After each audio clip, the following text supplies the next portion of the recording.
As a disclaimer, Monster Fuckers Anonymous is indeed about wanting to love and have sex with monsters, but we want to make things extremely clear from the get-go.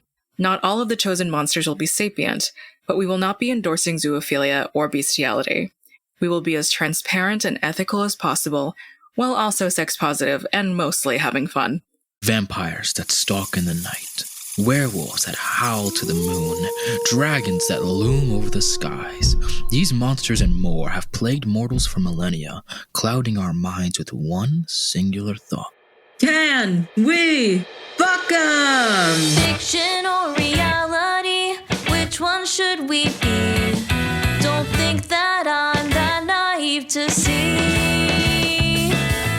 the fiction or reality of things you've done to me. Now all this stupid shit is on repeat. Hello, one and all. Welcome back to another fantastic, stupendous, wonderful episode of MFA, aka Monster Fuckers Anonymous, a show where we talk about monsters, talk about the lore, talk about its media representation, and rate on a scale of 1 to 10, or not you. You gaming in your chair right now, listening to whatever you want to hear, having something in the background while you just have fun and relax to a good game.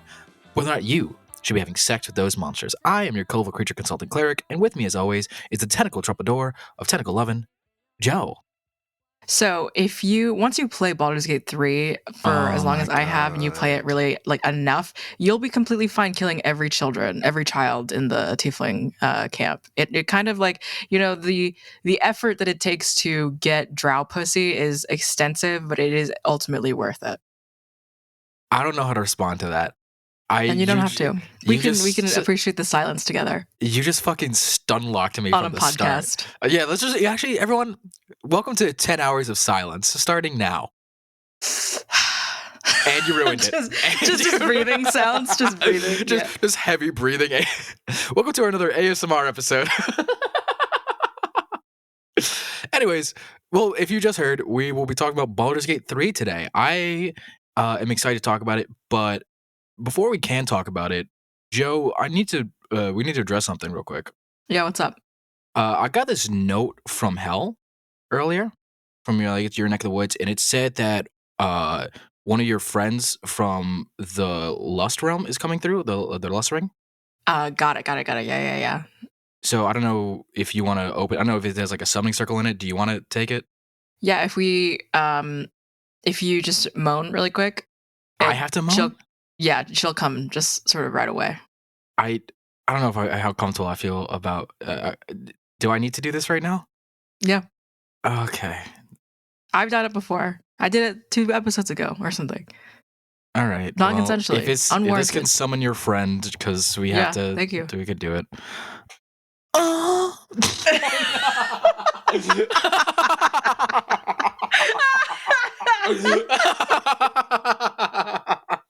in a puff of light and glitter and pink and smoke and things. Who's coming around the corner? Prepare for that. Hi, I'm here now. I've arrived. That's my grandstanding arrival. Yeah, of course. Welcome. Yeah. The Lust Circle, honestly, very level-headed people. Yeah, we are. Okay. Am I allowed to talk about weed? Is that okay? Can I say that we're all pretty stoned out on this side of the plane? Yeah, you're good about it. We're in limbo, so really anything goes. But who the fuck are you? Why are you here? Because your moaning was just so great that I just came through the ether and showed up. That's why I'm here. But I'm Youngles. I use she, they pronouns. I have also played way too much Baldur's Gate, although I will admit that I'm 300 hours in, and a lot of that is just me standing in town staring at people. So I haven't quite beat Act 3, but I've seen Act 3. I've been there. I've seen the vibe of it. Yeah. And so then I start a new character and, traverse through Faerun naked some more. And here we are. All right, nice. And that will help out because I've actually never played Baldur's Gate 3 and I haven't even watched somebody play it. So this is me coming to something real fresh. It's the first turn of tables where I know nothing about a topic, and Joe knows just about everything. Yeah, I have, if we want to just take a look at my Steam page right here, I have 610 hours in Baldur's Gate 3. Jesus fucking Christ. And a good third quarter even is inventory management and dress-up games and modding. So yeah, the amount of times that the hours spent outside of the game thinking about Baldur's Gate 3 even really subsumed me. Okay. So here's my question to both of you. As somebody who is not, what's the appeal of Baldur's Gate and his characters so that we got to talk about it today? Like everything and nothing, right? Like I like just considering certain content, certain D&D lore that really should have just stayed sort of locked in the closet somewhere. All of that being said, it is how you play it and how you end up using it. So at some point, the tactical nature of the fighting immediately becomes just kind of fun. And the dress up aspects as well is, especially the modding. Once you can kind of create the character customization on your own, then it's just a big dress up game. How do you feel, Jen? What's your 300 hours? Like, what's the reason for that number? I agree. I feel like it's a mix between The Sims, yes, and Dragon Age Origin, which I used to be obsessed with. So putting those two things together, I do agree that there's a lot of stuff that could have just been we can never see that again. But again, that's all in all games. I think at this point you have a lot of stuff that could just not be in there. The appeal of it to me is being able to kind of have this sim-like experience in a more sadistic environment. You know, I think that's why I like Skyrim so much, because I like it when people are mean to me in very specific contexts. So Skyrim is a good way to achieve that. Although I accidentally killed a companion, and it was a very sad moment for me. And then I realized that he was afraid of caves, and I had been taking him in all these caves, and then he died in a cave, and I felt really sad, and I never picked up Skyrim ever again. So I hope the same thing doesn't happen to me with Baldur's Gate. In Baldur's Gate, you can just revive your companions. It's pretty, like, compared to like Divinity that we got into just like a little bit. Well, like outside of recording or anything like that. Very much more of a brutal system compared to just being able to buy your friends back to life. Yes. For sure. So, yeah. Yes. But I don't know. I like it. Although, like I said, I end up the ambiance of it and the vibes, honestly, I will just turn the game on and then working, and my characters are just sitting there, and then I go look at them every once in a while. Like looking at goldfish, just being like, wow, still there. If I could do that thing where they're just like, you know, autonomously doing things and I can just watch them, that'd be great. That's pretty good. Okay. So I get the appeal, and I know a lot of people love the turn-based RPG statistics, and a lot of interesting characters, especially a lot of interesting companions, and a lot of interesting characters and deep lore. So I'm willing to dive down this rabbit hole with you all and learn a bit more, because as it usually goes, I've picked a monster, Joe has picked a monster, and Jen has picked a monster, and three of us are going to talk about them, rate them on a scale of 1 to 10, and we're going to find out which one of the Baldur's Gate monsters that we've picked are the most fuckable, that you should be installing mods for right now as we speak, so you can fucking raw dog them. And if you don't, are you even playing the game? Get your head in the game. Get your head in the game. Gotta get your right off the bat, just sort of trying to fade cleric out of in the background. Immediate Baldur's Gate 3 endgame spoilers. Get your head in the game. We will be shut the fuck up. Right off the bat, we are starting with Baldur's Gate 3 spoilers, endgame spoilers, Act 3 spoilers, everything. So if you have not played Baldur's Gate 3, or if you don't care about spoilers, whatever you want to do, it's up to you. Just don't get upset at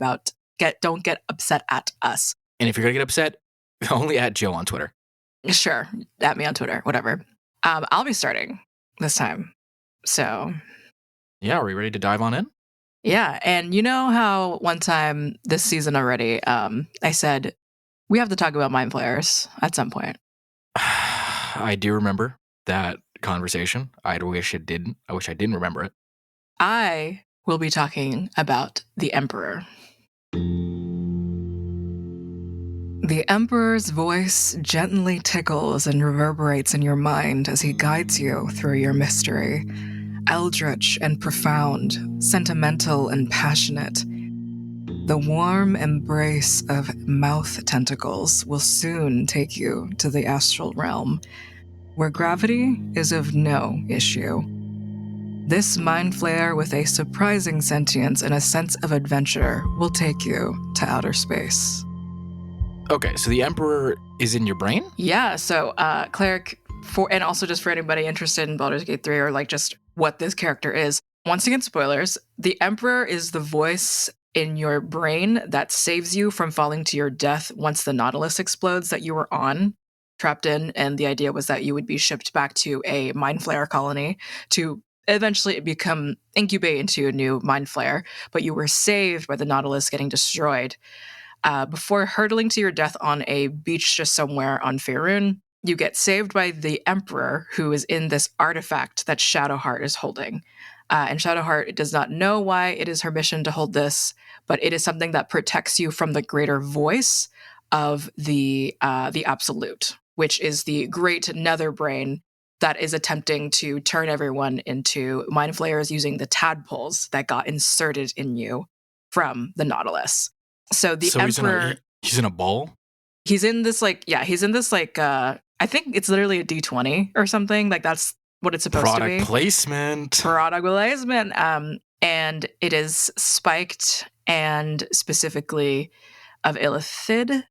No, it's a Githyanki artifact is what it's called. Or what it's sort of seen to be as, which is the main first conflict that Lae'zel and Shadowheart have. It's just like, why the fuck do you have a Githyanki artifact? And why is it suddenly gravitating towards the Tav, the main character, or whoever you play as?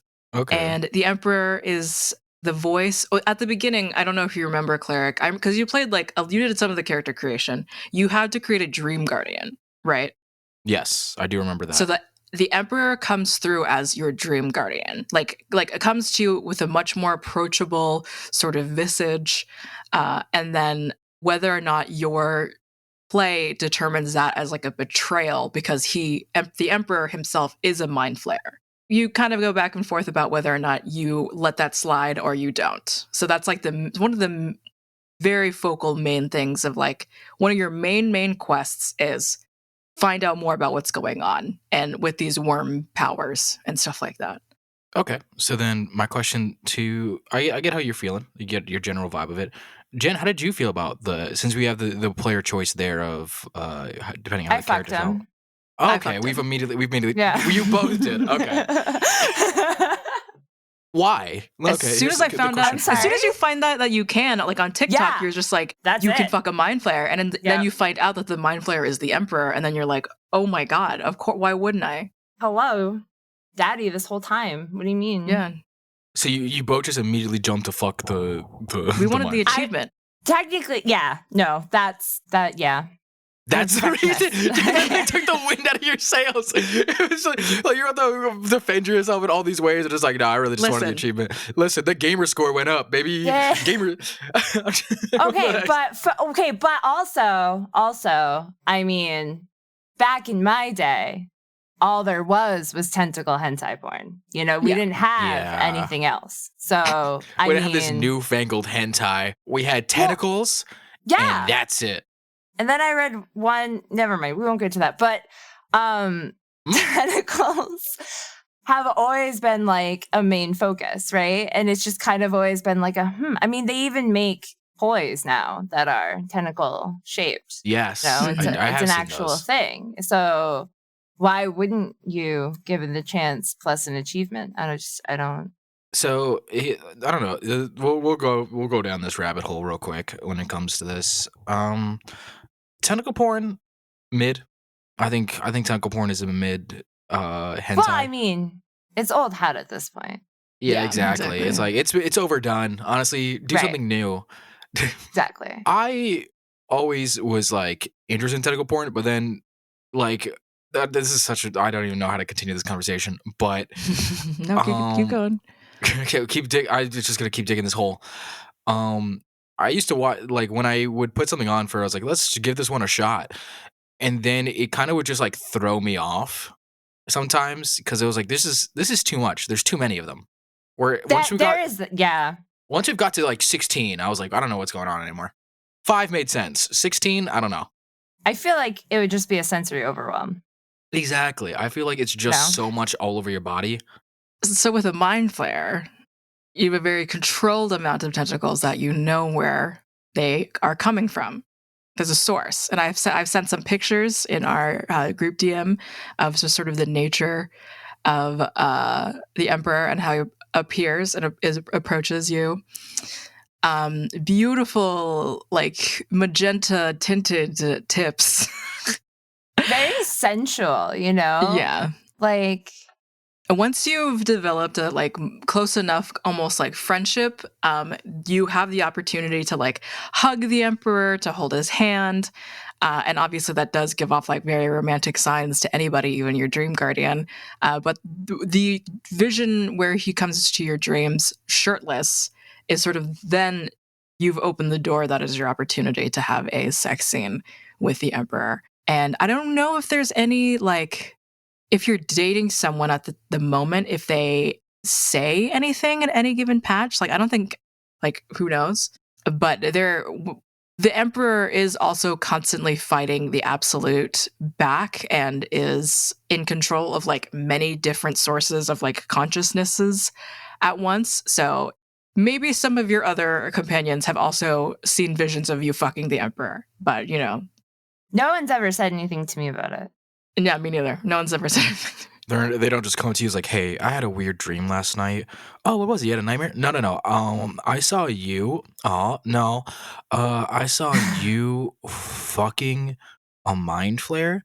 It's like, oh, that's weird. Why would you imagine this? Like, I didn't want to imagine that. I just like, he was really going down on you. Kissing those tentacles.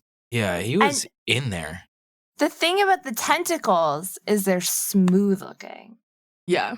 They're not like, they don't have like tons of suction cups on them or anything. They're just smooth tentacles. So it's a little bit more of a... I get you. Insertion. Because here's the thing. Yeah, like a more of like a phallic experience and like a octopus experience, I guess. Yeah, is the terms I'm looking for. It's called ribbed for pleasure for a reason. No, but there's a difference, all right, between the ribbed and like having like just full on nodules like jumping off of there. Like... Hold on, I just imagine just like you have someone you have him going down on you, which I think would be great. He has like a doja like tentacles right at his face. I think that makes head from him crazy. Right? But then you're just like he's going down. You're like your head's up. You're like, oh my god, this is amazing. Then you just hear. Like a pop, and it's just like one of those, just one of the tentacles, just like. Right as a Korean, I have what's the word I'm looking for? An irrational fear of suction cups on octopuses because of. You need explanation, okay? Because have you ever seen Old Boy? I have not. Okay. For those of you who don't know, I'm not Korean, so I don't know. I would need. Why not? Why not? Sorry. I'm just kidding. No, okay. So one of the big, and Joe knows this, but one of the big like delicacies, I guess, of Korean cuisine is like just hoofing down a live octopus. And some people have died from the suction cups. Yeah. You can get it cut up and served to you and like them that way, but they're all wriggly. I don't know. It's just a sensory thing. There's nothing wrong with it. Tons of people eat it. It's fine. It's just that ever since I was little, I've had an irrational fear of suction cups on tentacles because of this dish. Exactly. So this is manageable. There's no suction cups here. This is like. This is reasonable. And as somebody who loves octopus, I genuinely do, both as a concept and as a meal. I'm not On base level, I'm not really having any problems. The limited amount of tentacles, especially just in the mouth area, which I know like I said, he'd give bomb head, is pretty good. And then all that kind of, physically, this is fine. But here's the thing where I have to ask, because we're getting to a point where you've presented somebody who you've presented them as helpful, Dream Daddy, Yes. and Yes. Headmaster. Yes. What you haven't told me are the downsides of who the Emperor is. Yeah. And I would like to get into that because on the base level, this is a mind flare. And for those of you who don't know, mind flares suck. Yeah, mind flayers are inherently like lawful evil, or I don't know what the alignment is or whatever, but like they are only want to eat brains, don't want to give brain. Let's go. One intellect to a alarming rate, and are just sort of like the alien kind of this alien evil basically in D&D space and just in general surprisingly fantasy space. And they need hosts. They need bodies, and they don't care who you were or are. They will just take them. Okay, so they're just gonna take your body because I think that's how the game starts, right? They like put a little tadpole right in your eye. Right. The Emperor, however, I promise I'm going to get to the downside soon. But the reason that he's different and has gained sentience is because somehow he was able to break away from the Absolute's influence and then create his own power against the Absolute using his own psionic capabilities. The thing about the Emperor, once again, endgame spoilers, he, before getting turned into a mind flayer, is Baldurin, the founder of Baldur's Gate. And that means just the wealth of knowledge that he has is incredible. The downside here is Baldurin, even as a human, was too obsessed with knowledge and power. And the Emperor, what is also like that didn't change from when he's a mind flayer. Like he even understands himself to be more powerful as a mind flayer. And it became a problem with someone that he was partnered with when they were both alive. Yeah, what leads to like the ultimate decision of staying with the Emperor, continuing to be your ally throughout the end of the game, is whether or not you will allow him to continue to imprison the Prince of the Gith. Because that imprisoning the Prince of the Gith, who they thought was lost forever and dead, is the reason that he is able to control the Absolute's voice from the main party. Lae'zel obviously has a big problem with that. Yeah, I think imprisonment fits not the best. I don't know. I'm not a fan of the incarceration system, so I don't know how I feel about that. Yeah. And you fucked him. He believes, yes, I did. And I didn't know at that point that Orpheus was imprisoned when I fucked him. Maybe I did. I don't love remember. Hades Town. Shout out. I think I knew, but I didn't know why. Like I knew that these two events were happening. Yes. But I didn't know why they were happening. Okay. So that's not our fault. I mean, okay. Well, we'll give it a pass there. So then he believes in lesser evils. That's the hugest thing. But Okay. it's like it's his interpretation of what the lesser evil is. Thanos. That actually Like Thanos. That's so bad. Hold up. I know. Don't make that. I know. You've just made a worse comparison. I was almost on your side. You genuinely. were asking for the bad sides. I was just throwing him out there. He's purple. Purple?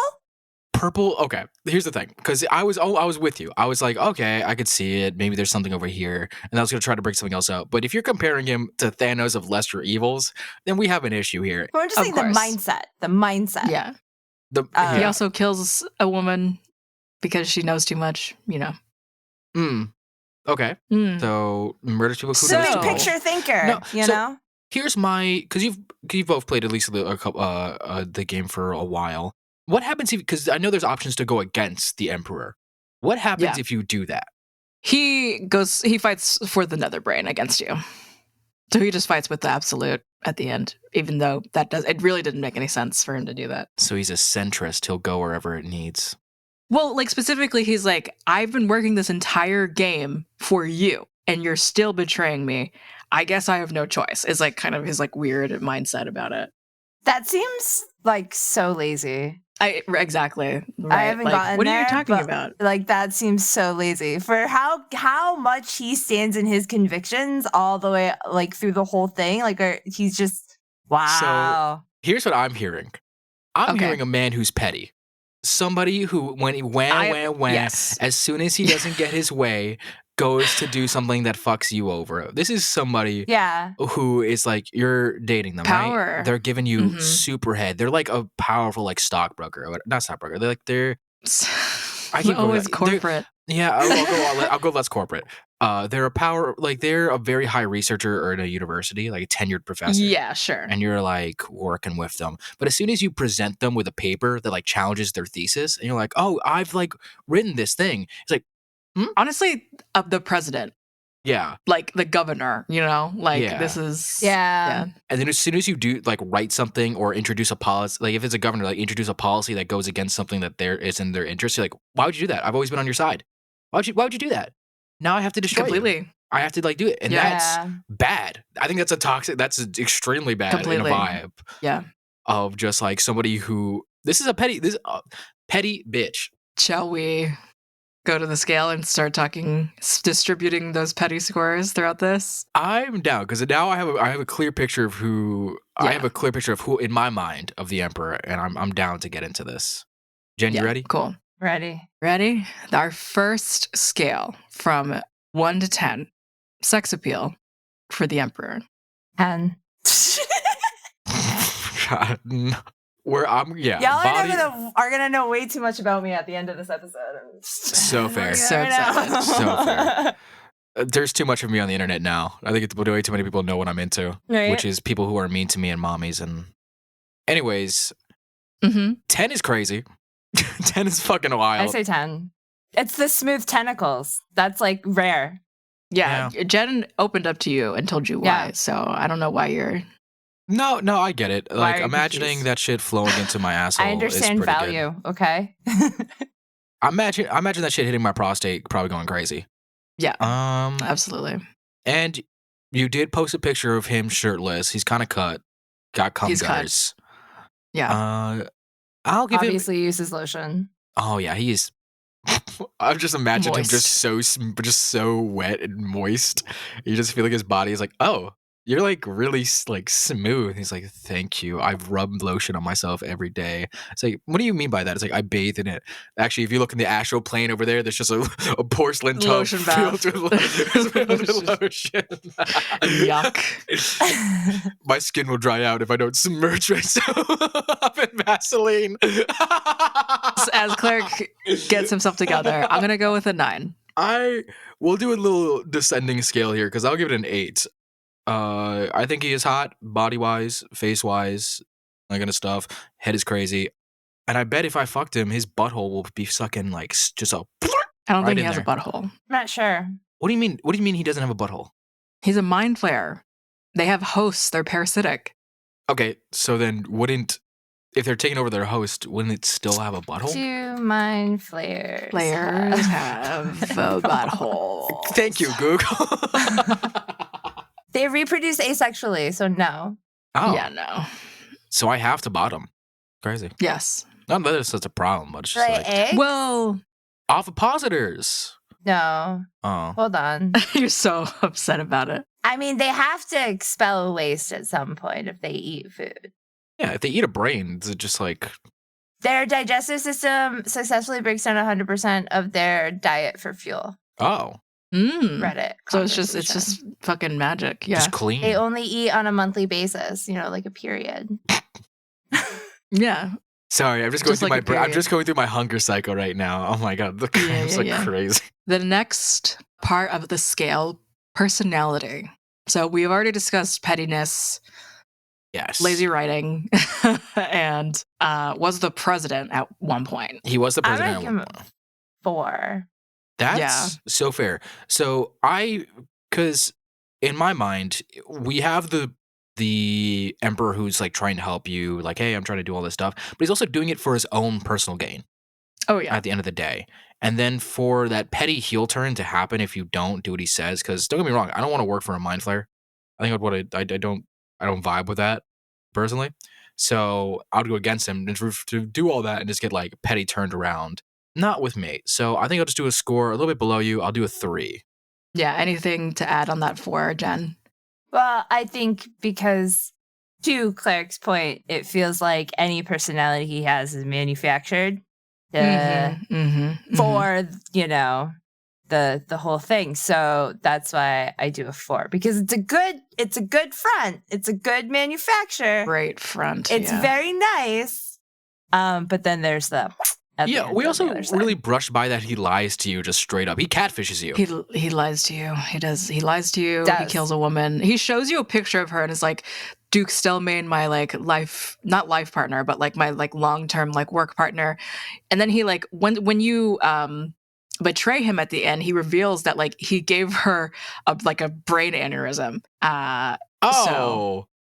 This sucks. He catfishes you. He does all this.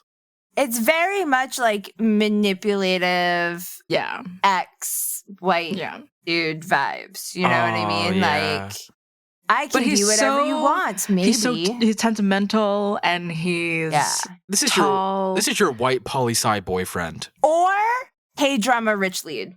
Yeah, absolutely. I might have to knock this down. Hold on. I think I'm gonna get this at 2. Let's talk about it a little bit more, maybe. For sure. 5.5. You're sick. There's a sickness in you, dog. There's something straight up ill. I was trying so hard to not say 6 because I know that would get me, that you fucking flame me for that even harder. Yeah. But we'll still stay in the averages here. 5.5 is still... We'll stay in the averages here. That 0.5 is that good catfish. That good catfish. That good front. Listen, oh my God, I don't mind if you catfish me as long as you did it well. At least it was like a semi-good fish. Well, if he kept it going, we wouldn't have never known. So exactly. I'm glad he owned up to catfishing you. What? You're just like, I'm glad he owned up to catfishing at least. Well, yeah, but like, okay, here's the thing, Claire, okay? Some people are very lonely. Sometimes when someone is telling you everything you want to hear, it's very nice. And in a place like Baldur's Gate, that is very much needed. And so can you just let the Tavs have this a little bit, okay? Just give them a little bit, and then, you know, then we kill them after. It's romantic. Right. It's the ultimate. Yeah. See, Jen, you had me on board, and then Joe talks. Because I'm like, you know what? That makes sense. And then Joe's like, romance. I'm like, that's not romance. Hold up. That's not lovers to enemies. Lovers to enemies. It is to the Tav because to them it's genuine. So it's a genuine feeling. That being said about Tav and relationships, relationship potential is the next rating. Okay, but it says healthy or fulfilling specifically. It could this will leave us up to because I personally, for my personal skill of this, I usually try to go for healthy, fulfilling, the top one. Other people go for if you just can, if it's possible to be even in a toxic relationship with them. Okay. I'm gonna go with a 1. Oh, okay. He's in your brain, but tell us. Well, I think at some point, you know, maybe today it's the absolute, maybe tomorrow it's the dishes, you know, like who knows when he's gonna what is his breaking point? Right. So like he gave a lady a brain aneurysm over a difference of opinion. So like I'm just I've seen it before. That's all I'm saying. I'm a pattern recognizer. Like I see how this goes down in the future. Next thing you know, you're having a debate over what kind of food is better for your body, and he's giving you his mind flayer stuff without any regard to the fact that you have a humanoid flesh body that needs to eat more than once a month. He can hear every conversation you have. And then there's that. One. I just imagine he comes home from a hard day of work, you're setting the table, and it's like, oh, babe, I made eggplant lasagna. And then he kind of just stops in the living room, and it's just like, I fucking hate eggplant. And then you're just down on the floor. You're down. Yeah. Or would he know that you were thinking about making eggplant lasagna because that's what you wanted, and then decides that that's not what you want anymore? Now you want whatever mind flayer food. I'm just imagining, like, you're talking to like your friend. You're like, yeah, I don't know. Sometimes he just like, I want to go out to eat more often, and he wants to just stay in. And suddenly, like, you get a throbbing in the back of your head, like a migraine, and you're just like, I should stop talking. I should stop. Yeah. That wonderful. All of that being said, it's a 6. You're sick. You're sick in the head. He's dog. in my brain. He's with me all the time, and the artifact stays with me. Once it leaves, once you Shadowheart's out of your party and like out of your range, it comes to me because the Emperor. There's something about the Tav that is just that different for whatever reason, and he chooses you. You're special. Okay, hold on. That's what they tell you, though, Joe. That's what they tell you. This is actually so much worse. Hold on, we're making this so much worse. Because that, like, I'm putting this in another context. This is like you're at a party, and some guy's with his girlfriend, and then he sees you across the bar. He's like, I think you're just so much better. I feel like more of a connection with you. And he breaks up with his girlfriend to get with you. This is sick, dog. It's like I saw you for the first time, and I just feel something different. Or like, something crazy. Yeah. And his girlfriend is right over there. He doesn't have a girlfriend. He's just like the president. And it's just like, for some reason, the dreamiest person ever. Okay. Anyway, Cleric, what is your... Not Scott Pilgrim. Yeah. Oh, the Emperor's Michael Cera. And you're Ramona Flowers. You're his Manic Pixie Dream Girl. Been there, done that. Cleric, relationship potential. I'll echo Jen. I'll give this a 1. For sure. This has made Makes sense. We've talked our way into like the worst situation. Encounter chance. If we're going by we're in Baldur's Gate, is in your brain, and he does want to fuck you on the first round. So, this is a high encounter chance. A lot of people are tadpoled too at this point. Like, yeah. So, this is a pretty high encounter chance.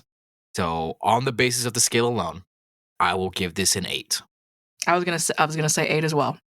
Fair. All right, that's so fair. So finally, I think it's death risk, right? Yep, death risk. So for this one, the lower the score, the more it's a chance he's gonna kill you. So this is where yeah. It's the absoluter dishes, just like Jen said.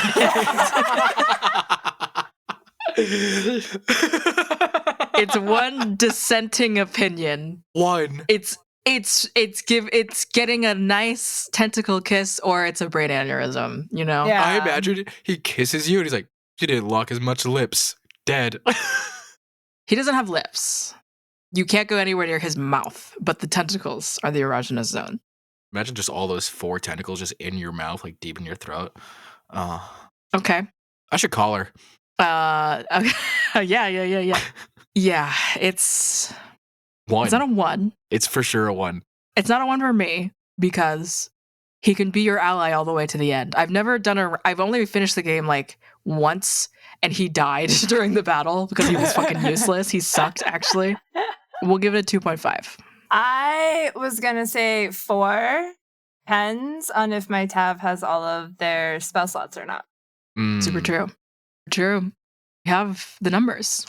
Let's go eat this live octopus, and then we'll come back for some math. Okay. Oh my god. Oh my god. All right, that was some pretty good octopus. I was fucking with it. Anyways, Joe, what's the math? So the math for the Emperor of Baldur's Gate 3 for Cleric, the Emperor has received a 4. For me, 6.2, and for Jenna, 5.6, which gives the Emperor a 5.3. All right. That's pretty average. Just right. That's the definition of mid. Yeah, 0.2 below Gyro from Sergeant Frog. That's so wild. Listen, that frog could get it. That frog could get it. Yeah, we did. Yeah. So, right. Jen. Oh, do I just start it? Oh no, Jen, like it's time for your monster. Who you picked? Okay, I picked Auntie Ethel. Controversial. Okay, so it's gonna be a nice aunt.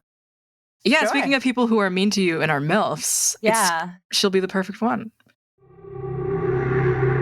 In the musty swamps of the Forgotten Realms is a woman like no other.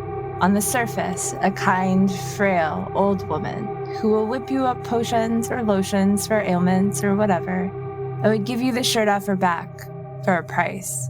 To be fair, there's nothing hotter than a woman who knows what she wants and how to get it in a way that leaves one asking, what if I did give my firstborn in exchange for just a little necromancy?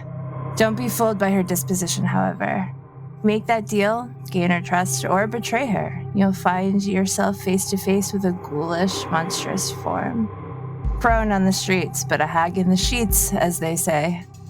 The most cunning sister of the Seeing Pearl, Auntie Ethel demands compliance as she and her sisters work towards tearing down the establishment one potion at a time. Okay, so she's not just a kind aunt. She is, though. To you. Okay. She is. Until you betray her, or maybe Yeah, don't until give her. you.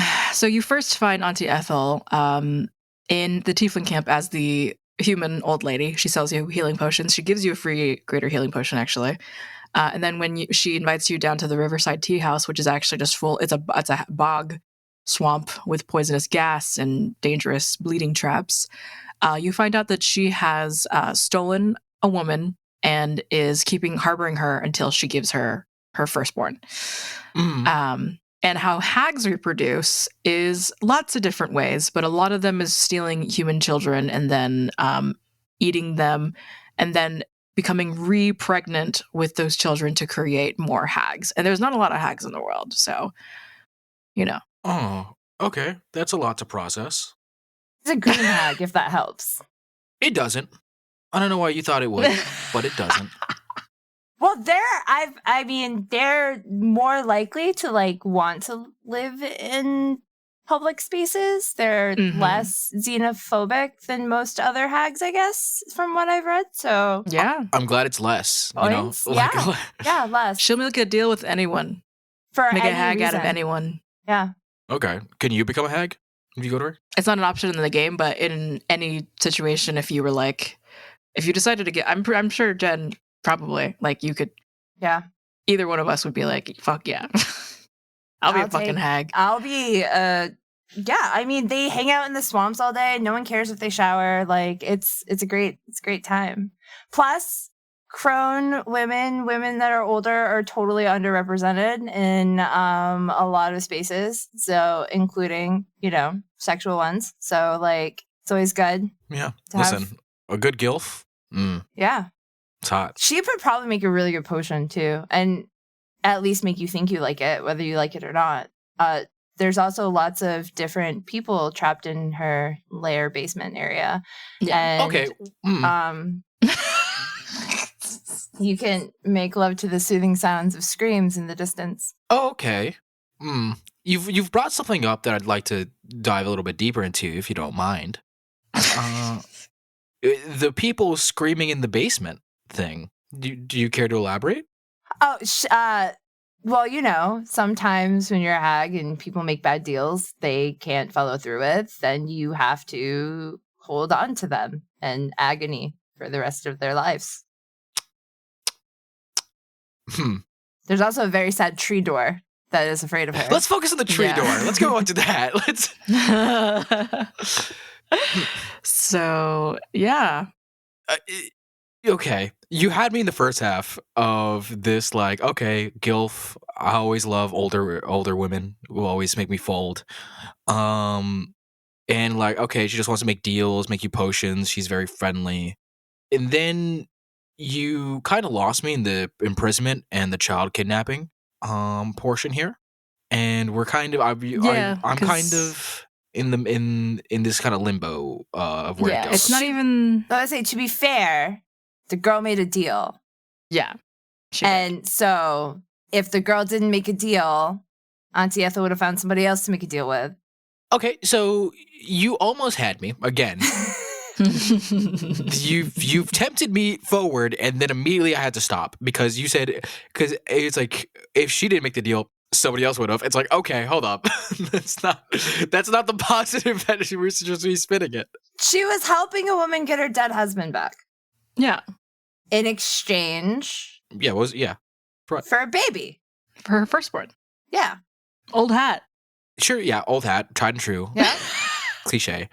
But why did you? I mean, do you? It's also not the first baby in the game that she tries to take.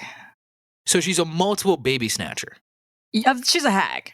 It's her nature. That's what hags do. I mean, I can give her some babies, you know what I'm saying? Oh Anyway, my god. I mean, there we go. Yeah. Yeah, I mean, she'll take it. I was talking about my. Okay, so if say you betray Auntie Ethel, what happens? She kills you. She tries to kill you. Tries to super kill you. Or With tortures you. illusory duplicates. Yeah. Yeah. Which is a theory that there's multiple hags. Just- Because you walk in, it's a sneak attack, even though she's standing right in front of you. And the theory is that she's in a coven, otherwise she wouldn't be able to be as strong as she is. So there possibility of 2 other hags also there with her, invisible or whatever, that allows her to have the power that she has. Interesting. A granny gangbang, Yeah. if you will. Yeah. I do that. I mean, there's 6 of them. There's like 6 of them, 4 of them, however many that show up. Something when like you that, go yeah. in there. I don't know if Okay. you can physically touch them, but I mean, I think that counts. If you can physically beat the shit out of something, Beat them with your weapon. I think you can get jerked off by it. Body's weapon. Okay, so and you get to pick, right? Human-looking Ethel, hag-looking Ethel. You know, spice it up a little bit. yeah, you got options. know? You got variety. So allow me to paint you a picture of who I imagine Ethel, if we can make in a more modern context. You're in your 1-bedroom apartment. Your life is sad. You get a knock on the door. You know what it is. You're dreading it because you know what happened. You try to look out the window. You say, maybe I can run it. You open the window. There's somebody already there, shoves you back. The door opens. 2 giant burly men have walked in. They pick you up. They throw you on your little sad futon and stand there. And then you hear footsteps. Clack, click, clack, click, clack. And as you turn to where the door frame is, you see this old woman, like gilf but old. She kind of hobbles over. One of the big guys helps her over, sits down in the chair, and then she looks at you. She says, "Hi, sweetie. Where's my fucking money?" Because she's a loan shark. Yeah. Yep. So this is a loan shark who you could who's old and was like, "All right, you either have to pay with your body, which is hard labor, or fuck me. You could fuck me, pay with hard labor, or give me your firstborn son. And I'll raise him in my army here to be one of my Preferably girl. Daughter. Yeah, take your daughter and she will be my successor." And he's a loan shark. And sure, maybe you could be like, "What if we fall in love?" And she's like, "Money's money, you whore." I was like, "Okay." She doesn't really deal in money, though. It is mainly favors and like bribery of other types. Well, yeah, I think Power and secrets. If I say in the modern sense of just like she gives out money, she doesn't want money back. I don't need you to pay me back. I need you to do this thing for me. I need you to give. I mean, she can also replace your eye with a hag eye, so she knows everything that's happening with you. Jesus. So she can also be technically in your brain. You have to let her though. What's with the brain theme this episode? So you could essentially have both the hag and the emperor in your brain at the same time. Damn, competing. Oh my god. Don't you want that? Doesn't that sound fun? They want me. I'm desirable. But you know what else is desirable? The spread scale. Let's see if we could jump on into it and get some more combo coming with it. Okay, so sex appeal. Jen, how do you feel? How sexy is she to you? I'm gonna go with a 6 Okay. Why? because independent, right? Owns her own business. Okay. Entrepreneur. Okay. Entrepreneur, can very much caregiver dom scale, right up there, right? Fuck with Very that. much would give in to the praise kinks, would do all the things. So I would say a 6 Okay. because there's no smooth tentacles. I'm the smooth Those are tentacles. worth a point each. Oh my god, incredible. Joe. I think 6 works for me as well. Obviously, she looks rough. The smell, I'm sure, is crazy. Yeah. But I cannot help but be enchanted by her in many other ways and what I could potentially even learn from her. You know what I mean? I'm trying to find porn of her right now that I know that I have. You have it? Yeah, I have it, but I have to find it. So what's your score? Fuck, shit. Okay, for me, like I said, I love older women. I love a gilf. A good gilf is always good. And sometimes the smell fetish is pretty good. Like I like the smell of somebody, like the sweat for some things. There's a difference between scent like musk and then just musk. Bog. Bog. Yeah, it's a bog swamp. Yeah, there's a difference between like, oh babe, I love to lick the sweat off you, to be like, I'm licking off layers. Like this is like my tongue is like it's a scratch and sniff. So part of it, I think it's hot. Another part is it. I don't think I'll go for a middling 5. I think I want to actually. You know what? No, Jen, I'll echo a 6. Older woman representation. Yeah, exactly. Joe, did you find your porn? Not yet. We'll just keep going and I'll share it when I find it. The next one is personality.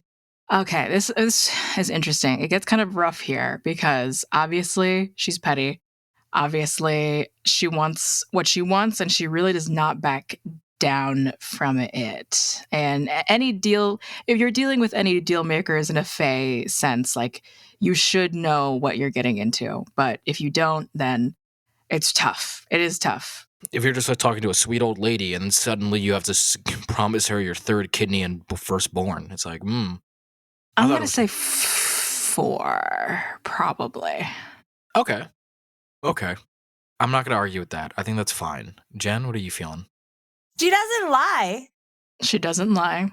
She's not tricky. She's she's tricky. She's not manipulative. Do you know what I mean? Like, yeah. She wasn't like, oh, I'll bring this guy back for you, and then just left out the part about the firstborn. She is very like, I do something for you, you do something for me. This is what it is. Even when she's trying to get you to put the hag eye in your head, she doesn't lie about it. She's just like, oh, you have a problem. I can fix this. Let me do this to you. Like, there's no. The manipulation isn't on the same level as the Emperor. It's not active manipulation. She just assumes a form and then allows people to make assumptions of her based off that form. So I think is a different. I give her a little more credit because she's never lied to me.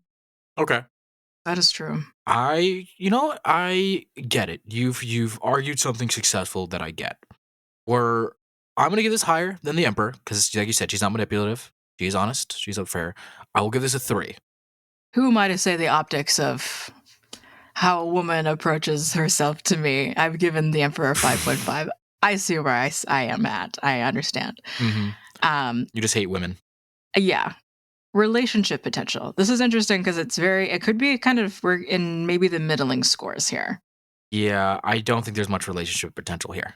I don't see it. I don't think she would do that. Yeah, she seems like she's able to like move very fast and settle down very fast, but then still just move as fast and expect whatever. If you can follow along, then you follow along, but otherwise, I would give this a 2. Don't really see any relationship potential here. I give it a 4. Okay, 3 and 4. I think that's pretty fair. I think that's a fair across the board for that one. So then it is, what's the next one? Encounter chance. She'll come to you. She can feel the tadpole in your brain. Like she's like, I think she like sees that from you, and then she's very inviting. She's like, you can come to me. Like there's no issue with that, but obviously it's her home turf. I agree. Home turf. It's what she knows. She knows she gets it better than she can anybody. Move around. I think she also could approach you to be like, I heard you were looking for a relationship. I might be able to set you up with somebody. Like a grandma. Yeah. You ever sexy, smelly bog hag. You ever had grandma's cookie? Oh my God. That's disgusting. I'd fold. And yeah. I'll give this a 4. I'm giving this a 7. Encounter chance 4? Oh, really? I'm sorry. Encounter chance. I was still on relationship potential. I don't know why I jumped back. Wow. Very much impressed you, huh? So, I mean, shit. Encounter chance. I'll echo a 7. I think a 7 is fair. I agree. I think 7 sounds good. Then I think the last one is death risk. So I think pretty huge. What? Yeah, Jen, you mentioned again. We really breezed past it, but the fucking imprisoned people dying of agony. Yeah, definitely one. Well, you're not dead. I'm sorry. I'm sorry. I will say a 2 at least, though. Okay, 2. I think fine. You get because Kess, a 3. Okay. 3? Yeah. All right. I think you can get out of it alive, but obviously a little fucked up. Like at least a little messed up. A little. Okay. We got our scores. We got our numbers. It's time for us to make a deal and figure out somebody to do the math for. And I think I'm going to trust this sweet old lady because obviously there shouldn't be any issues if I trust her with the math scores, right? Yeah, Mhm. of course. All right, yeah, let me go talk to her. We'll be right back. Ba-ba-ba-ba. So I lost my firstborn. Uh-huh. Don't know how you're going to do about that. I don't even have a kid. Struggle for another day. Okay. Anyways, here's the scores. Here are the scores. So for Cleric, for Auntie Ethel, the Hag, a 3.8 for Cleric. For me, a 4.6. And for Jen, a 4.8, which gives Auntie Ethel a 4.4. Definitely, we got a below the Emperor, which is very fun and interesting. And Auntie Ethel is just 0.2 above Kurama, the Great JennGeeky. Damn. I wish So that's interesting. my fox daddy was be a little bit upper. Jen, how So do you feel about Cleric, that? How do you feel about Kurama being at a 4.2? That's kind of sad. See, the people agree with me. I don't know if I count as the people. It's too. It's all we need. It's all I need. That's all I need for my win. Whatever helps you sleep at night. What helps me sleep Yep. at night is talking about my monster of choice today. So because you've never played the game. So I've never played the how game. did you? It came yeah. to me in a dream. I was sleeping at night, and then a voice spoke into my head to pick this monster. So we're gonna keep a running theme here of being speaking through your mind. It was me whispering to you. Yeah, it was. I broke into your house. You broke into my house, into my little space, and you kind of just kept whispering this name into my ear. I do love this kind of monster. Always my favorite, and was our previous last year's highest ranked monster, and still has not been beaten 2 years in a row. So I'm gonna pick another one in the vein of it, which is a bronze dragon, Ansur. Ansur, the great bronze dragon, once known as the Heart of the Gate, was once a great entity who guarded Baldur's Gate. Crackling with blue lightning against the sheen, even his dragonborn form took on a graceful ancient nature. Known to be a partner of Baldurine, the founder of Baldur's Gate, tales abound about the great dragon. However, when the protagonist solves the riddle and finds Ansur, what they will find will shock them. I just like dragons. So do you know what the whole deal about Ansur and like what the big shock is? So I do know two things. One Okay. is something that you hinted at earlier in this episode. And two, I watched a couple things to get into the Ansur Nice. mood. So I do know that spoilers for the end game. If you're still here by this point, you should have already know that there's spoilers, but I'm going to say it one more time, because if I get a Twitter mention saying, you ruined Baldur's Gate 3 for me, dog, it's been out for like 6 months, grow up. It won Game of the Year. Ansur's dead, and he's just buried underneath the fucking... The prison. He's just down there. And so you go down there, he talks to you in your mind, so that's a third person that's in your brain, and he's kind of just like, I know the Emperor's in there, bitch. And he's in the bitch, and the Emperor's like, what's up, my dear friend? And he's like, what do you mean, dear friend, ugly? You left me. Mm-hmm. You fucking You left killed me. me. You killed me. He's like, nah, bestie. I just wanted knowledge. And, he just wasn't vibing with me. He's like, all right, well, I'm not going to kill you in your thrall so you don't come back. He's like, no, don't do that, bestie. What happened? Mwah. Remember, we loved each other. And he's like, no. Truly boyfriends, truly Yeah. partners. Like they say it. They say that shit. I love toxic yaoi. Me too. Anyways, so you fight the dragon, kill it. It's undead. It's goopy a little bit. But then you talk to the Emperor again. And they're like, you're the founder of Baldur's Gate? He's like, yeah, that was my boyfriend. We were partners. And then I got hit with the tadpole. And I was like, this is the best thing that ever happened to me. And it was actually Ansur who was able to get him away from the Elder Brain. He's the one who's able to help him out and become independent.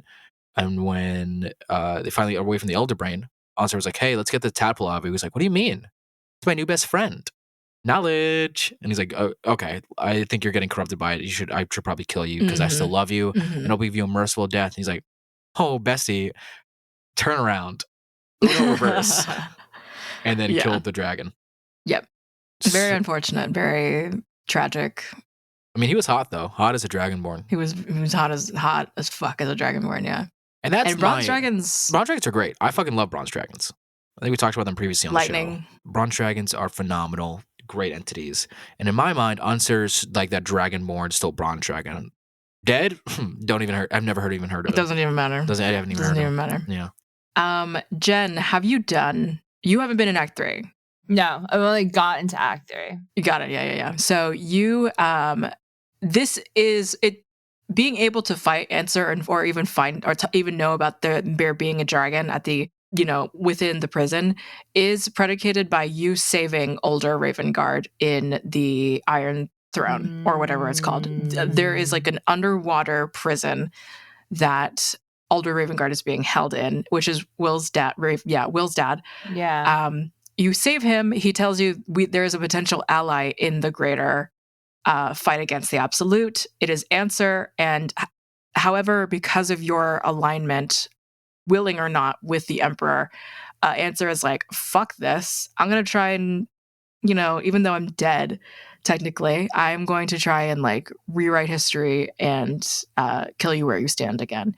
Ansur, very noble dragon, despite it all. Even though now, as an undead, absolutely being vengeful makes so much sense. But where he's coming from is not unwarranted. It's not unfounded. He was killed for doing what was ultimately the correct thing. Yeah, the right thing to do. Yeah. So what's your vision for Ansur here? Jen, how are you feeling about it? I feel. Hold on. What does he look like? I'm gonna look at him really quick. So I would say there's two forms of him. There is he is dead, so there is the goopy form of his undeadness, The carcass. Yeah. But I do also like his bronze dragon form. That I'm about to put in our little thing. Oh yeah, I forgot that they also show us what Baldur looked like before. Yes. So that was what the Emperor looked like as a human. Yeah, I like his mind flayer form way better. Yeah, same. That's a reasonable. Yeah, that looks like paladin armor. Yeah, He is. Yeah, most bronze dragons are paladins. They're believers in justice. They're believers in like following a strict code. If you remember, we actually talked about bronze dragons before. I believe we talked about bronze dragons before in our dragon episode.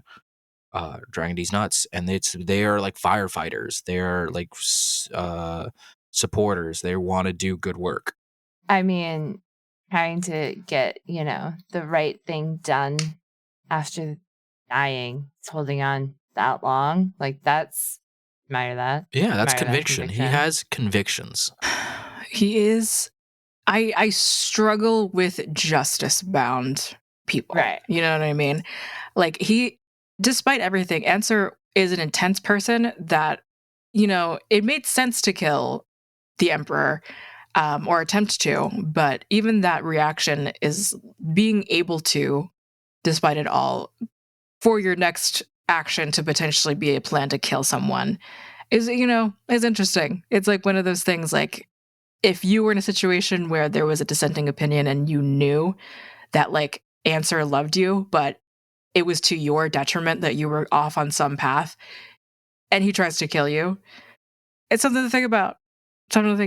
I feel like that can go the other way too, right? With the Emperor, same kind of deal. The end of the world are the dishes that you don't agree on, and something is gonna something's gonna break. Something is not gonna mesh. So here's what I like to imagine in this kind of scenario. You go on a date, and you go on this date with like this sexy fucking firefighter. Kind of like it's really good. They're a little bit older, more like daddy type vibes, like daddy older, and you're like, this is great. You're hitting off. They're like, they're like, oh yeah, I'm actually really big in the community. I helped to found like some community gardens, things like that. There shouldn't be any issues. And then as you said, you go into a couple of dates. It's great. It's kind of this person's very passionate. You go to like a gala with him. And you're just like, let's go together. Let's go to this gala. You get all dressed up. You get the nines. You're talking, you're chatting. And then you see him kind of look afar and get upset. And like, he gets a look on his face, and you're just like, "Hey, babe, what's wrong?" And he kind of looks at you. He's like, "Sorry, I didn't mean it." It's like, "No, babe, what's wrong? What's the issue?" And he's like, "That's my ex is here." It's like, "Oh, who?" And you turn around, and it's the senator who's promoting cutting emergency services. Yeah. And he's like, his exes haunt him. yes, They stay with him. and he talks about them all. As soon as he sees them again, he just starts talking about them all the time. He's like, "Oh my god, my ex did this." Actually, I'm running against him in local elections because I don't want him to be big. But oh my god, he's like, he sucks. Don't you agree, babe? He's like, yeah, no, he's a terrible person. I'd like us to focus on us though. Like, what about our future together? He's like, "Oh yeah, our future, yeah, for sure." But oh my god, my ex just. Oh, every time we talk about the future, like he would always say this, he would always say that. And I was like, "Oh, okay. What about our future together?" It's like, yeah, our future. I totally believe it. But also, like, I was talking about having kids with him, and he just didn't listen. And he just like he was like, "Oh, I don't know about that." I was like, "Okay, what if we have kids?" Yeah, we'll have kids. But anyways, he didn't want any. And I was like, somebody whose ex rules their life. Yeah, completely. And how we feel about no room for anything else in there. Yeah, I mean, but this is like sexy, like super cut, but he's sexy. He's beefy daddy. Yeah, but he's a 10, but he talks about his ex all the time. All the fucking time. Yeah, completely. Yeah. He's obsessed with his ex in the negative way. No. I think that would be like a arrangement situation. Do you know what I mean? Like I'll give you a call, you give me a call, and then we like hang out, and then we don't talk for 2 months, and then when I'm bored, I'll give you a call. Yeah, this is like a booty call where it's like, "Hey, you up?" It's like, "Yeah." It's like, "All right, you can come over." You have sex, and it's like great. It's passionate. He's doing everything you want, and then as soon as like it's all done, aftercare comes up. He's like, "Yeah." It's like, "That was great." It's like, "Yeah, I used to do that with my ex all the time." Ugh, like they would never care. But like, I talk to a lot of people that are like that at work. On a daily basis, who like to talk about their relationships and their exes and stuff, and it's very interesting how they feel they can move in between those two worlds so easily, right? That like it doesn't impact anything around them, and I think that I feel like that would just. I also feel like I wouldn't be able to unsee. And as soon as you said firefighter, I was like, okay, no, I'm good. Damn, you don't like the rugged? My only experience has been with volunteer firefighters out of New York, and I can tell you one thing. They are very different yes. than like altruistic firefighters. Do you know what I mean? Like volunteer firefighters are like, go ahead. They're trying to like show off or something? Example, when I was living in New York, there is a squad of volunteer firefighters that worked with me at the store I worked at. And this guy thought he was going to be so clever. And because volunteer firefighters in New York can have blue lights, and cops in Massachusetts have blue lights. So he was like, and the whole gang was like, "Oh yeah, it'd be so funny if you like used your lights while you were just like really dumb shit like that." Like just kind of like that's the vibe I get when you say firefighter. Just a dude bro energy. Yeah, Santa so Con. I can't relate in that aspect. I don't know. Totally. Okay, so I think we've gotten to a point where we can Let's round it up. Yeah, we can get to the scale, but we have a character, we have examples, and we see him both as a monster and as a regular. We have everything we need. I think it's time. Time. Sex appeal. Answer. So here's the thing. There's two forms. There is his giant dragon form where he is kind of goopy. And then there is his bronze dragon form, which I think is hot. I find armor hot, especially armor on dragons. Oh, yeah. Yeah. Oh, yeah. So 100%. The giant form, I still think is hot, but kind of less so. Especially since like you can see all of his throat down there, and it's just kind of like if I stick my dick in there, it's like, ugh. But I'm gonna give this an 8. I think he's hot. Just his forms in general. I love dragons. I love things like that. So I think base level, I have to give this an 8. 8.5 for sure. I don't think it's entirely a 9 just because, well, I think the armor and like the creativity of like the undead design as well are all just like, everything's like super beautiful. It is just like if you can miss him so easily. Yeah, true. He's not. If you don't go down that story way, you don't have to just get that character Yeah. thing. So he's not even that memorable. Jen? I'd say 7, only because you related him to firefighters. Oh my God. Jesus. So sorry. Nothing against firefighters. Oh, New I York. shout out New York. I just can't. Personality. The intense, sort of passionate dragon as he is. Honestly, yeah. It's definitely better than what we got going on in our first 2 picks. I think he's caring. When he's not talking about his ex, he is caring. He is kind. Mhm. He is respectful. He's even when he's like in your brain, he calls you a thrall, and you're like, "I'm gonna thrall." It's like, damn, I'm sorry to hear that, but you're working for him, so he's got it. You got to go. Yeah. Yeah. When he's just like, I loved you. I loved you for all my years, and like I wanted the best for you. I was caring. I wanted you to get better. Chose corruption. Chose to get like you chose absolute knowledge over our love for each other. What the fuck? So for me, I'm gonna give his personality a 7. Well, actually 6. I was going to say 7. Actually, I'll take it I back was gonna 6. say 7. The reason I give him a 6, 1 point less, is because if he is always talking about his ex, that's kind of annoying. However, he doesn't lie about it. True. Not a liar. He's not a liar. 7. You know what? 777s. 777s across the board. Anyways, encounter chance. No. No? Relationship. Fuck potential. me. No. I love Spirit. I don't know about relationship potential. I think he's so. He's the heart of the gate. Like even when the emperor was Baldur, and like that's the president, and then now the emperor is like very accessible to you. But Ansur, I think the bodyguard is probably way more like inaccessible, compared to the president or something like that. Like I don't know if Ansur was like Secret Service level of whatever. I think he had like a duty to the city, just sort of in general. He was like captain of the guard, and he was the emperor. Right. Yeah. So it's like, hey, right. Okay. I'm So protect I the think city. it's yeah. Okay. I'm gonna go for 4. I would rate this a bit higher because we do know he was in a relationship. You know, gays. Yeah. Well, if you're both in super government official positions, certainly. So for relationship potential, I think I'll give this a 6. I'm gonna go with a 3. Damn. Yeah. Why? I'm a military brat. You keep relating him to people that I don't want to have relationships That's with. so fair. That's so fair. It is what it is. He's as military as you get. Yeah. I'm like, oh, that sounds a lot like my dad. I'm good.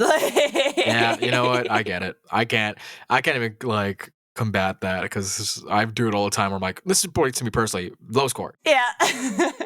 Encounter That's chance this time. Low. He's For buried. me, low. yeah, His 1. corpse I is don't buried even. in a fucking. For me, it's a 1. I didn't even know they existed until you Yeah. told me right now, today. I think 2. I don't know about absolute 1. I struggle giving people 1s in general for this type of thing, but I'll give him a 2 as well because at least you can't encounter him in the game. If you find some way around it in Act 3, there is a way to get there. It's near impossible, but it is there. Yeah, it's hard because Will's dad dies every time I try to do that. And if his dad dies, the quest ends. You can't go down there. You Yeah. just can't access the quest, yeah. Oh, that sucks. Yeah, actually, bring that down to a 1. Actually, I don't think that's what like if My rolls are bad. So I'm with you, Jen. Do you have karmic dice? no. I think you if you toggle it on, it'll be a little bit easier if you roll really terribly. Okay. Death risk. Considering he's a boss, And he does try to kill you when you first meet him. and he has this effect where it's like he predetermines where these huge blasts of lightning kind of come down on the ground, and to the point that like he just completely destroys not entire parts of the map, but it is very terrifying, honestly, how much ground he can cover. He is very deadly. Captain of the guard, heart of the gate. I would say he's pretty deadly. I don't think he's the deadliest we've faced here. I'll give this a 2. I was gonna say like a 4. I would say 3. Okay. Just very dependent, just whatever. Whatever, it depends on what the situation is. Nothing much to say there. All right. We have the numbers. Got them all. So I think if we want to just take a second and look up our favorite toxic yaoi, just to get into the mindset of what we're about to see, I think it's pretty good. Okay. Joe, give us the scores. Okay, so the scores for Ansur, the Heart of the Gate, Cleric, you got a 4.8. I got a 4. Cleric, you got a 4.8. I got a 5.1, and Jen a 4.2. So average scores for all three of us. Ansur a 4.7. Okay, that's not bad. I think that's higher than the Hag, right? Actually, just to refresh us, read it off all the scores, just so we know. Winner or loser first? Let's go loser first. Okay, Jen, I'm so sorry. Guest pick this time around. Usually, I kind of coming in as general losers. Ooh. Auntie Ethel at a 4.4. Understandable. She's just stinky. Deals are tough to make. A Stinky. relationship that's predicated off of negotiations and bargains. It's tough. Ansur is our mid for this episode at a 4.7, and the Emperor reigning a 5.3. My choice. Some bullshit. It's the tentacles. It really is. The tentacles really saved him, and him being like unbelievably hot. Gum, like those doesn't help. Snatched cum gutters. Jesus Christ. Yeah. Sometimes I you just need that shit, the tentacle in your butthole, you know? it's true. It's a physiological. People pay for that. Speaking of, Okay. Jen, thank you so much for joining us for today's little Baldur's Gate episode. Where can the people find you? Besides the lust string, by summoning me with your moaning. To de-summon you, do I moan again? Well, we can save it for when Jen can tell us what they're all about. Then we can make Jen fuck off. Yeah. You can find me on the internet too, where I do lots of things like TTRPG performing, and I help spicy content creators make more money because they deserve it and they need all the support in the world, and not the way the other guys do it, because that's exploitive and we don't like that. So I'm at JennGeeky on Twitter is my main kind of platform where I yell into the void, but I'm also on all the other ones too. Yeah. I'm glad you could join us today. It was a lot of fun. I hope you had some fun playing or being here I with had us. so much fun. I love it. All right, Joe, any closing thoughts? You can. Killing everyone at the last light in is truly a devastating experience, but it's pretty easy. All right, Joe. All right, Jen. How do I de-summon you out of here? The opposite of moaning. What is the opposite of moaning? Ew. Just ew. Kink shaming people is how you get rid of me. Yeah. Honestly, gross. You're weird. You're weird. Oh my God, we're just bullying now. Okay, let's do our usual goodbye. sign off. I think that's better instead of just Okay, yeah. We can just drop you off and then hell. Anyways, thank you all for joining us. I hope you have a good night. 3, 2, 1. Goodbye. Thank you for listening to another episode of MFA. Your hosts have been Cleric and Josephine, who you can find on Twitter as Cleric34 and Scary Dog Friend respectively. This has been edited by me, Kestrel, who you can find as Holocompass. Our marketing strategist is Gwen, who you can find as Glitchy Pixie, and the character designs were done by Ribby, who you can find as Art by Ribby. Our intro and outro song is Fiction/Reality by the band Hypno Sister. Thank you to Soren for permission to use the song. Our Ko-fi members, huge shout out to you for helping support the show, are Akima, Amelia G, Gwendolyn, Christian J, Bunhan, Zombiefighter89, Antonia Nipples, and Andrew Clark. Another big thank you to all of you. Outtakes for most of our episodes can be found on our Ko-fi. That's kofi.com/monsterloverpod. ko-fi.com/monsterloverpod. Our outtakes for this episode and the last few are going to be delayed as we focus on setting up for our stream. If you're listening to this episode on the day it comes out, April 20th, that'll be today at around 2 to 3 p.m. ET, and again on April 27th around the same time. We're currently setting up to stream a couple horror games today and a few party games on the 27th to help Gwen and her household raise money to move houses. They have about 1,000 left to raise on their GoFundMe. and we want to help push them over the edge and get them comfortably moved out. So, for everybody that's supported that so far and has seen what we've been trying to do over on Twitter, thank you so much for your support.